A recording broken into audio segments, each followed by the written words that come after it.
Hello बच्चों, तो आपका स्वागत है वननेस लर्निंग क्लासेस में। This is Brajesh sir. तो आज जो है कि आज हम सीखने जाएंगे वनडी का जो है कि वस्तुनिष्ठ प्रश्न है, वो भी 7वां से, क्योंकि 6वां तक इसके पहले वाले वीडियो में आपको दे दिया गया है। तो यहाँ पर दिया है कि 726 और 275 का मौसम क्या होगा उसका ज्ञात करना है। आइए मौसम ज्ञात करना पहले सीखे हैं, तो आइए इस मौसम हम फिर निकालते हैं। यहाँ पे 16, 15 और 17, 11 ये ऑप्शन में दिया हुआ है। तो 726 से पहले क्या करेंगे, हम गुणनखंड करेंगे। अब आज गुणनखंड करेंगे। अब देखते हैं किस संख्या से कटता हुआ है। तो ये 2 से पहले कटाना शुरू करेंगे, क्योंकि इकाई के स्थान पर 6 है, 2 से कट जाएगा। तो 2 से कटेगा तो ये कितने बार में कटेगा। अब ये चीज़ें नियम है, जबकि इसके पहले भी नियम हम दे चुके हैं। तो ये कट जाता है 363 बार में। फिर इसके बाद ये कटेगा 3 से। अब 3 से कटेगा तो ये 121 बार में कट जा रहा है। फिर 11 से कट रहा है तो 11 से 11 बार में कट जाएगा, और 11 से कट जाएगा। ठीक है। अब इसके बाद आइए अगले संख्या हम देखते हैं किसे वो ये विभाजित होता है। तो यहाँ पर 275 दिया है। तो आप जानते हैं कि इकाई के स्थान पर जब 5 होता है तो 5 से कटेगा। ठीक है ना। तो आप इसे 5 से कटा सकते हैं। अभाज्य गुणनखंड के मतलब जो विभाजकता का जो नियम है, विभाजकता का जो नियम है, इसके पहले भी आपका वीडियो जो है कि हमने बना के डाला है चैनल पे। तो आप जाइए चैनल पे, उसको देखिएगा, वो सारे नियम सब समझ में आ जाएगा। तो आपको विभाजक करने का भी आसान तरीका मालूम हो जाएगा। तो ये 5 से पहले कटाया गया है, 55 बार में भाग गया। फिर इसके बाद 5 से भाग दिया, 55 11 बार गया, 11 से 11 कट गया। अब इसका मौसम निकालना है तो 726 को लिखना पड़ता है। इसके बाद 2 गुणे क्या लिखना पड़ेगा, 2 गुणे 3 गुणे 11 गुणे 11, क्योंकि जो इसके गुणनखंड है उसको आप लिखना है। तो आप 11 को 2 बार दिखा सकते हैं, या तो नहीं तो एक ही बार आप लिख सकते हैं। तो यहाँ पर लिखेंगे, यहाँ पे आपका हो जाएगा 5 गुणे 5 पर 2 घात हो जाएगा, और यहाँ पर 11 एक बार हो जाएगा। तब इसका मौसम निकालना होगा। ध्यान दीजिएगा, दो इसमें जो संख्या है जो 2 बार आपको मिलती है, जो संख्याएं 2 बार या पेयर के रूप में मिलती है, जोड़ा के रूप में मिलती है, ऊपर नीचे मिलती हैं, तो वो आपका क्या हो जाता है, इसमें मौसम हो जाता है। तो देखिए यहाँ पर ऊपर जो है कि 11 है, नीचे भी 11 है। ठीक है ना। 11 मिल रहा है, लेकिन 3 और 2 नहीं मिल रहा है, 5 नहीं मिल रहा है। तो इसलिए आपका मौसम क्या हो जाएगा, 11 हो जाएगा। तो विकल्प जो इसका दिया है आपका कौन सा, ये विकल्प जो चौथा होगा। ठीक है। अतः जो आपका आंसर होगा वो चौथा होगा, 11 होगा। ज़्यादा से ज़्यादा चैनल को शेयर सब्सक्राइब करना न भूलिएगा, और पीछे के नियमों को आप जो है कि चैनल पर जाकर उसे आप रिवाइज कर सकते हैं, जिससे आपको सवाल करने में आसानी हो। आइए अगला प्रश्न हम 8वां देखते हैं। तो करेंगे संख्या n² - 1, 8 से विभाज्य होती है यदि n है एक संख्या। क्या है, पूर्णांक होगी, प्राकृतिक संख्या होगी, विषम संख्या होगी, सम संख्या होगी। ठीक है ना। इसका प्रश्न है कि n² - 1 8 से विभाज्य होती है, कब होती है, यदि n क्या संख्या होगी, पूर्णांक होना चाहिए, प्राकृतिक संख्या होनी चाहिए, विषम संख्या होनी चाहिए, या सम संख्या। तो आइए हल करते हैं। पूर्णांक संख्या आप जानते हैं 0 1 2 3 से स्टार्ट होता है ना, एक पूर्णांक संख्या होता है। प्राकृतिक संख्या आप जानते हैं, प्राकृतिक संख्या जो 1 2 3 4 5 6 7 8 9 जो गिनती की संख्या होती है, तो प्राकृतिक संख्या ये संख्या होती है।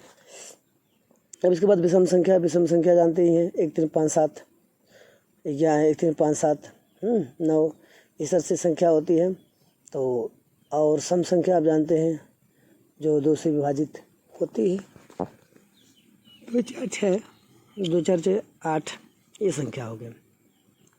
क्या करेंगे, n² - 1 पर जो है कि हम क्या करेंगे, बारी बारी इन संख्याओं को हम रख के चेक करेंगे, और चेक करने के बाद जो रिजल्ट आता है ना, जो परिणाम आएगा, उसको क्या करेंगे, 8 से विभाज्य करके देखना पड़ेगा। n² में पहले वैल्यू रखेंगे, n का वैल्यू मान लिया यहाँ पर 0 और 0 1 2 3 4 दिया है ना, तो इसकी वैल्यू क्या करेंगे, n² - 1 में इसको रखेंगे, और रख के चेक करना पड़ेगा कि हाँ ये विभाजक हो पाती है कि नहीं, विभाजित होती है कि नहीं है। विभाजित हुई तभी ना कहेंगे कि भाई वो विभाजित होती है, तो वो संख्या आखिर में क्या होगी, पूर्णांक होगी कि प्राकृतिक संख्या होगी, विषम संख्या होगी, या सम संख्या होगी, है ना। यहाँ पर क्या करेंगे, 0 रखेंगे तो कोई वैल्यू आएगा नहीं, है ना। फिर 1 रखेंगे तो 1 किसका करेंगे, तो 1 में से 1 जाएगा, 0 हो जाएगा। इसलिए 3 यहाँ पर रख कर चेक करते हैं। 3 रखेंगे, 3 का स्क्वायर हो जाएगा, -1 और 3 3 9 हो जाएगा, 9 में से 1 जाएगा, 8 हो जाएगा, है ना। अब इस तरह से समझिए कि ये जो है कि 8 से तो कट जाएगा। अब आइए मान लीजिए कि हम वहाँ पर 2 रख के चेक करते हैं, तो यहाँ पे हो जाएगा 2 का स्क्वायर 4 हो जाएगा, 4 में से 1 जाएगा, 3 हो जाएगा। तो ये विभाजित नहीं होगी, क्योंकि 8 के पाने में आएगा ही नहीं, मतलब ये पूर्णांक नहीं होगा। अब आइए प्राकृतिक संख्या जांच कर लें, देख लें हम प्राकृतिक संख्या को भी रख के आप इसको देख सकते हैं ना। तो प्राकृतिक संख्या रखेंगे तो यहाँ पे 1 2 3 4 है, तो आप लिखेंगे कि n बराबर क्या करने पर, 1 2 3 4 रखने पर, तो 1 2 चिन्ह आप 3 4 आप रख के देख सकते हैं। तो वहाँ पर तो नीचे हमने देख ही लिया है, नीचे तो हमने देख लिया 2 3 रख के प्राकृत पूर्णांक वाले में। तो यहाँ पर क्या करेंगे 4 रखेंगे, 4 बराबर क्या हो जाएगा 4 चौको 16 हो जाएगा, 16 में से एक जगह 15 हो जाएगा। ये 8 से भाग नहीं जाएगा, मतलब प्राकृतिक संख्या भी नहीं है। अब ये विषम संख्या देखते हैं, तो विषम संख्या में क्या होता है 2 3 5 7 होता है। तो क्या करेंगे 1 3 5 7 होता है, सॉरी। अब क्या करेंगे यहाँ पे n² - 1 रख के देखेंगे, तब यहाँ 4 तक तो रख के चेक ही किए, तो 5 रख के चेक करेंगे। 5 5 25 में से एक जाएगा 24, 8 के पहाड़े में आएगा, है ना। अब इसके बाद 5 के बाद 7 आता है, 7 को रख के देखें तो 7 का स्क्वायर कर देंगे, 7 के स्क्वायर में से एक घटा देंगे, तो 7 के स्क्वायर में से घटाएं 7 49 में से एक जाएगा कितना हो जाएगा 49 में से जाएगा 48, 8 से 48, 8 से भाग जा रहा है, मतलब ये संख्या विषम संख्या होगी। ये सही इसका उत्तर होगा, ठीक है ना। ये संख्या क्या होगी विषम संख्या होगी, ठीक है। तो ये विषम संख्या होगी। तो और आगे बढ़ने की ज़रूरत नहीं है, आगे बढ़ के यदि नहीं ज़रूरत, लेकिन फिर भी आपको बता दिया जा रहा है कि सम संख्या भी रख के चेक कर लेंगे हम कि संख्या सम संख्या हो रही है कि नहीं हो रही। तो इससे कोई ज़रूरत तो हमको नहीं है, क्योंकि जब आपको लग रहा है कि विषम संख्या यहाँ पर जब आपके वो संख्या मिल गई जिससे वो विभाजित हो रही है, तब सम संख्या के पास जाने की जरूरत नहीं। इसलिए विकल्प आपका क्या हो जाएगा, ये तीसरा विकल्प आंसर होगा, ठीक है। तीसरा विकल्प जो आपका आंसर होगा, तो इस तरह से आप लिख देंगे कि विषम संख्या है, ये सही है। इस प्रकार से हम अब अगले प्रश्न की तरफ चलते हैं। अगला प्रश्न आपका इस तरह दिया है, 9वां दिया है कि 65 और 117 के HCF को 65 - 117 के रूप में व्यक्त किया जा सके तो m का मान ज्ञात करिए। अब m का मान कैसे ज्ञात करेंगे, तो आइए इसको देखते हैं। m का मान ज्ञात करने के लिए ये बहुविकल्पी प्रश्न है, जिसमें आपको उत्तर तो केवल देना होता है, इसका ट्रिक करना होता है, लेकिन सोल्यूशन भी कुछ थोड़ा आएगा तभी तो आप कर पाएंगे। तो आइए हम क्या करेंगे, पहले 65 का निकाल लें, मौसा निकाल लें। 65 का 5 से भाग देंगे, क्योंकि इकाई के स्थान में 5 है। 13 12 में चला जाएगा, फिर इसके बाद 13 को 13 से कटाएंगे, ठीक है। अब यहाँ पर क्या 117 है, 117 का भी यदि आप गुणनखंड निकालते हैं तो यहाँ पर कितने बार जाएगा 39 बार जाएगा। फिर इसका गुणनखंड निकालें तो 39 13 बार में कट जाता है, तो 1 हो जाता है। तो 65 के सारे गुणनखंड को क्या करेंगे, पहले लिख लिया जाए, 5 × 13 होगा। इसी तरह 119 का है, 117 का है, तो 117 का भी क्या हो जाएगा, 117 का 3 × 13 हो जाएगा। 3 पर पावर 2 घात हो जाएगा, 13 हो जाएगा। तो यहाँ पर दोनों में जो कॉमन होगा वही आपका क्या हो जाएगा, 900 हो जाएगा। तो दोनों में कॉमन तो क्या है 17 है, 13 है, सॉरी 13 है, दोनों में कॉमन 13 है, तो इसलिए 900 से क्या हो जाएगा 13 हो जाएगा।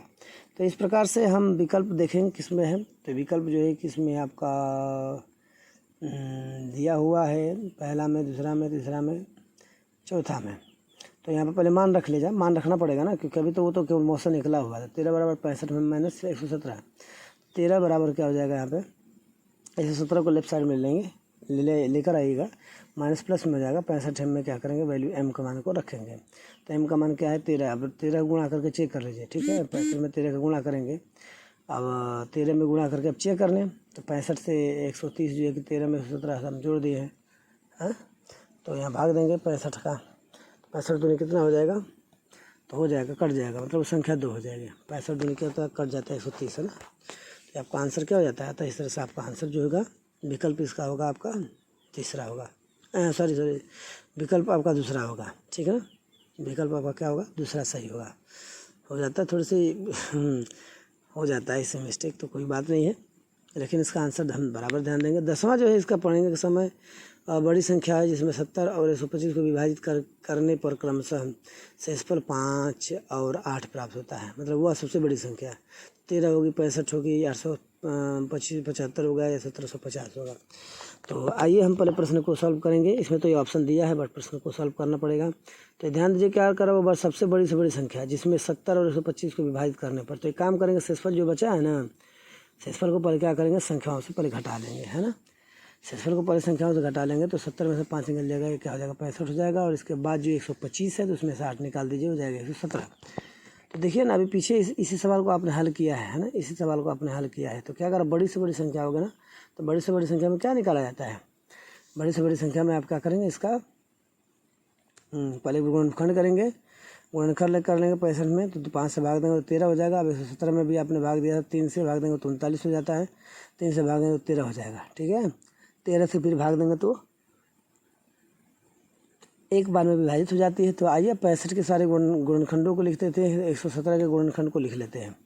अब लिखने के बाद इसमें पहले क्या करेंगे, हम लिख लिया जाएगा, पहले ये यहाँ पे हो जाएगा। अब इसके बाद 13 हो जाएगा। तो इसमें क्या करना है आपको, इसमें HCF निकालना है, क्योंकि बड़ी से बड़ी संख्या में मौसा निकालना होता है, ठीक है। और छोटी से छोटी संख्या में लॉसा निकालना होता है। जो कॉमन दोनों में है उसी को लिख दीजिए, मौसा हो जाएगा। इसका उत्तर पहला होगा, ठीक है ना। इसका उत्तर क्या होगा, पहला होगा। इस प्रकार से सारे हम सवालों को हल कर सकते हैं। विकल्प में इसका जो ऑप्शन है वो लिख दीजिएगा। ऐसे ही जो है कि इस चैनल पर जो नए होंगे आप चैनल को सब्सक्राइब शेयर जरूर करिएगा और अपने दोस्तों और मित्रों के पास भी भेजिए, जिससे उनको इस वीडियो से भी उनकी पढ़ाई में भी सहायता मिल पाए। आइए अगला प्रश्न पढ़ते 11। यदि दो धनात्मक पूर्णांकों में ए और बी जो है कि ए बराबर दिया X square Y square, B बराबर दिया एक्स वाई क्यूब दिया है, तो इसके रूप में व्यक्त किया जाए जहाँ पे एक्स और वाई क्या है अभाज्य संख्याएं हैं और उसका HCF दे दिया है ए बी है, ठीक है। अब यहाँ पे क्या करना है कि अब आइए इसका देखते हैं कि एक्स वाई होगा, एक्स वाई स्क्वायर होगा, एक्स वाई स्क्वायर वाई नहीं एक्स वाई क्यूब होगा, एक्स स्क्वायर वाई स्क्वायर होगा। यहाँ पे देखना पड़ेगा कितना करें कि यहाँ पे देखना पड़ेगा। ये हल करते हैं इसको। ये कह रहा है कि आपका ए का वैल्यू दे दिया है, ए और बी के वैल्यू दे दिए हैं, उसमें से आपका जो है कि एक वैल्यू दे दिया है HCF और एलसीएम ज्ञात करना। तो इसका एक फॉर्मूला पीछे भी हमने लिखाया हूँ कि एलसीएम बराबर होता है पहली संख्या गुणा दूसरी संख्या बटे HCF, ठीक है। इस तरह भी निकाल सकते हैं। या तो गुणनखंड विधि से करेंगे तो एक्स क्यूब और वाई क्यूब का निकालेंगे तो एक्स को 3 बार, वाई को 2 बार लिखेंगे। एक्स क्यूब वाई स्क्वायर है तो यहाँ पे एक्स वाई क्यूब है, तो यहाँ पे क्या करेंगे एक्स गुणे वाई 3 बार लिखा जाएगा। अब यहाँ पे लिखा जाए तो क्या करेंगे, पहले मौसा निकालेंगे। तब मौसा तो आप जानते ही हैं कि दोनों में जो कॉमन होता है समान होता है तो उसका HCF निकाला जाता है। तो क्या हो जाएगा एक्स यहाँ पे कॉमन है तो एक्स लिख दिया जाएगा, ठीक है। अब इसके बाद यहाँ पर क्या वाई है केवल कॉमन मिल रहा है। यहाँ पर एक बार दो बार वाई यहाँ पे कॉमन मिला है तो क्या हो जाएगा एक्स वाई स्क्वायर हो जाएगा। यहाँ पे 2 बार कॉमन मिला है तो एक्स वाई स्क्वायर हो जाएगा, ठीक है। इस तरह से यहाँ पे देख रहे हैं कि HCF हमारा क्या हो गया एक्स वाई स्क्वायर हो गया, ठीक है। तो यहाँ पे HCF ज्ञात करने का आसान तरीका था, ये भी था। आप गुणनखंड विधि से भी ज्ञात कर सकते हैं। तो भागफल विधि है, भागफल विधि से आप उसके गुणनखंड को निकाल सकते हैं, उसके HCF को निकाल सकते हैं। आइए 12वां। यदि दो धनात्मक पूर्णांक P और Q को P बराबर दिया है कि AB स्क्वायर एंड Q बराबर दिया है A क्यूब B के रूप में व्यक्त किया जा सकता है जहाँ A और B अभाज्य संख्याएँ हैं, तो LCM PQ है। तो LCM PQ क्या करना है, क्या होगा LCM PQ। तो आइए उसको ज्ञात करते हैं। AB है, AB स्क्वायर होगा, A स्क्वायर B स्क्वायर होगा, तो आखिर में ए स्क्वायर बी ए क्यूब बी क्यूब होगा, ठीक है। तो आइए प्रश्न को पहले हल करें, देखिए क्या होता है ना। तो इस तरह से हमने क्या किया, पहले भी हल किया। तो आइए पी का वैल्यू ए बी स्क्वायर है, क्यू का वैल्यू क्या दिया क्यू का वैल्यू दिया है ए क्यूब बी दिया है। तो यहाँ पर क्या करें, इसे गुणनखंड को निकाल लें। ए गुणे बी होगा, यहाँ पर ए 3 बार होगा और बी 1 बार होगा। अब यहाँ पर मौसा लेना है तो मौसा आप ले सकते हैं, जो दोनों में समान है उसका मौसा लिया जा सकता है। HCF निकालना है, LCM दोनों का निकालें। लेकिन LCM पूछ रहा है ना, LCM पूछ रहा है तो केवल LCM निकालना तो आसान से लिख सकते हैं। तो HCF भी बड़ा आसान था। HCF पहले लिख लीजिए, जो HCF दोनों में कॉमन है उसको लिख लीजिए, ठीक है ना। इसमें HCF क्या करते हैं, पहले लिख लेते हैं जो दोनों में कॉमन होता है, उससे आसान हो जाएगा। तो HCF लिख लिया, जो बच जाएगा HCF लेने के बाद सारे को आप उतार दीजिएगा, ठीक है। यहाँ पर क्या करेगा, सारे को उतार दिया। तो यहाँ पर देखिए HCF हमारा क्या था, दोनों में देखिए ए कॉमन मिला है और बी तो पहले उसको लिख दिया ए बी। अब इसके बाद क्या बच जाएगा, तो ऊपर जो है कि ए और बी बच जाएगा, नीचे क्या बच जा रहा है आपका ए बच रहा है, तो इनको नीचे लिख देंगे। ये ए पर 3 घात हो जाएगा और यहाँ बी पर 2 घात हो जाएगा। तो इस तरह से आपका ये विकल्प में जो है कि ये आपका तीसरा होगा, ए पर 3 घात बी पर 2 घात। तो ये विकल्प आप सही लिख सकते हैं। मतलब देखिए क्या होता है कि इसमें यदि आपको LCM भी ज्ञात करना तो LCM बराबर फार्मूला था मौसा, ये पहली संख्या गुणे दूसरी संख्या बटे मौसा से भाग दे देंगे, तब ये लसा निकल सकता है। नहीं तो आप गुणनखंड विधि से भी आप हल कर सकते हैं, आसान तरीका है। तो अगले प्रश्न की तरफ हम चलेंगे, देखेंगे अगला प्रश्न क्या है, ठीक है। इस तरह से दिया है कि एक शून्येतर परिमेय संख्या और एक अपरिमेय संख्या गुणनफल होता है। एक शून्येतर परिमेय संख्या और एक अपरिमेय संख्या गुणनफल क्या होगा, तो सदैव परिमेय संख्या होगा या सदैव परिमेय संख्या होगा या परिमेय व अपरिमेय संख्या होगा या एक होगा। इस तरह से है ना, मतलब उसका गुणनफल क्या होगा। देखिए जैसे मेरे कहने का मतलब यह है कि शून्येतर की बात करें तो करें शून्येतर संख्या जिसका गुणनफल यदि गुणा हम करें तो क्या होता है, परिमेय संख्या होगा या अपरिमेय संख्या होता है। आइए इसको हम माध्यम से, सवाल के माध्यम से या तो इसको हम नियमों के माध्यम से समझने का प्रयास करते हैं। जैसे मान लीजिए आपका 2/3 है शून्येतर परिमेय संख्या जिसको P/Q के रूप में लिखा जाता है। तो ये तो 2/3 है, तो क्या है जीरो के इक्वल है, जीरो के इक्वल है, तो जीरो के इक्वल नहीं हो रहा है। 2/3 गुणे यदि मान लीजिए कि हम क्या करते कि इसमें कर्ण में 3 किसी अपरिमेय संख्या गुणा करते हैं, तो क्या ये बन सकता है। तो आइए देख सकते हैं, तो हो जाएगा 2/3 और कर्ण में 3 हो जाएगा, ठीक है। 2/3 कर्ण में 3, तो ये यहाँ पर जो है कि कर्ण में 3 से 3 में भाग देंगे तो कर्ण में 3 बार में कट जाएगा, तब 2 कर्ण में 3 हो जाएगा। इसका हर परिमेयकरण यदि करेंगे तो ये हो जाएगा 2/3 कर्ण में 3 हो जाएगा, कि नहीं हो जा रहा है जैसे अब यहाँ पर हर परिमेयकरण करते हैं तो ये हो जाता है, तो ये सदैव क्या होता है, यहाँ पे इस तरह से सदैव अपरिमेय संख्या होती है। कह रहा है कि शून्येतर संख्या अपरिमेय संख्या क्या होती है, सदैव अपरिमेय संख्या होती है। अब प्रश्न है अगला, 10 से दोनों में सम्मिलित होकर है कि 1 से 10 तक वो संख्या जो दोनों में सम्मिलित हो, ये संख्या विषम न्यूनतम संख्या होगी, वो क्या होगी। हालांकि ये सभी संख्याओं जो विषम संख्या होगी तो न्यूनतम क्या संख्या होगी, आइए उसको हम पढ़ते हैं, है ना। यहाँ पर प्रश्न को ध्यान से पढ़ना कि 1 से 10 तक संख्याओं जो दोनों में सम्मिलित हो में से सभी संख्याओं में विभाज्य न्यूनतम संख्या होगी, क्या होगी, आइए उसको देखते हैं। अब इस क्या करेंगे, हम वो पूरी संख्याएं लिख लेंगे, ठीक है ना। 1 से 10 तक पूरी संख्या लेंगे, 1 2 3 4 5 6, ठीक है। अब यहाँ पर 7 लिख लेंगे, 8 लिख लेंगे, 9 लिख लेंगे, 10 लिखेंगे। अब इसे क्या करेंगे, अब विभाज्य करेंगे, विभाज्य करते जाएंगे। तो मान लीजिए कि 2 से पहले कटाएंगे, 1 तो 1 है, 2 से 2 कट जाएगा एक बार में, फिर 3 हो जाएगा, 4 2 दूनी के 4 हो जाएगा, 5 हो जाएगा, 2 3 6 हो जाएगा, फिर इसके बाद 7 हो जाएगा, इसके बाद 8 2 चौको 8 हो जाएगा, फिर इसके बाद 9 है, फिर 10 तो 5 बार में कट जाएगा। फिर यहाँ पर क्या करेंगे, 3 2 से फिर भाग देंगे, 2 से 2 कट जाएगा, 3 उतर जाएगा, 2 से 2 कट जाएगा, 5 उतर जाएगा, 3 उतर जाएगा, 7 उतर जाएगा, 4 है तो 2 हो जाएगा, यहाँ पे 9 है तो 9 उतर जाएगा, 5 है तो 5 उतर जाएगा। फिर इसके बाद 2 से कटाएंगे, 2 से फिर ये 2 तो कट जाएगा, 1 से मान लीजिए 1 से 1 खत्म ही हो गया, 1 खत्म हो गया, यहाँ पे 3 है, फिर 1 खत्म हो गया तो यहाँ 5 है, फिर 3 है, 7 है, फिर 2 एक बार में कट जाएगा।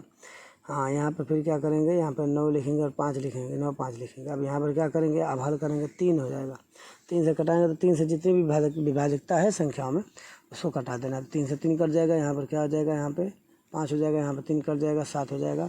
अब यहाँ पर 9 जो है कि 2 बार में कट जाएगा, 3 3 9 हो जाएगा, 5 उतर जाएगा। अब यहाँ पर 5 से कटाएंगे, नहीं अभी 3 से कटेगा, 3 है तो ये सब कट जाएगा, 3 यहाँ से कटेगा, 5 उतरेगा, 7 उतरेगा, 3 यहाँ पर देखिए कट जाएगा एक बार में, 3 कम 3 हो जाएगा, यहाँ पर 5 हो जाएगा।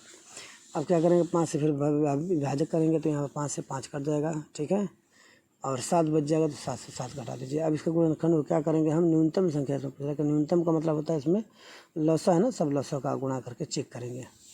पहले कि न्यूनतम संख्या के बाद जब पूछेगा तो वहाँ पर क्या निकालना पड़ेगा, आपको लौसा निकालना पड़ेगा, और अधिकतम संख्या पूछेगा तो मौसा निकालना पड़ता है। तो इस तरह से इसका सोल्यूशन करते हैं। यहाँ पर सोल्यूशन करके क्या करेंगे, लिखेंगे।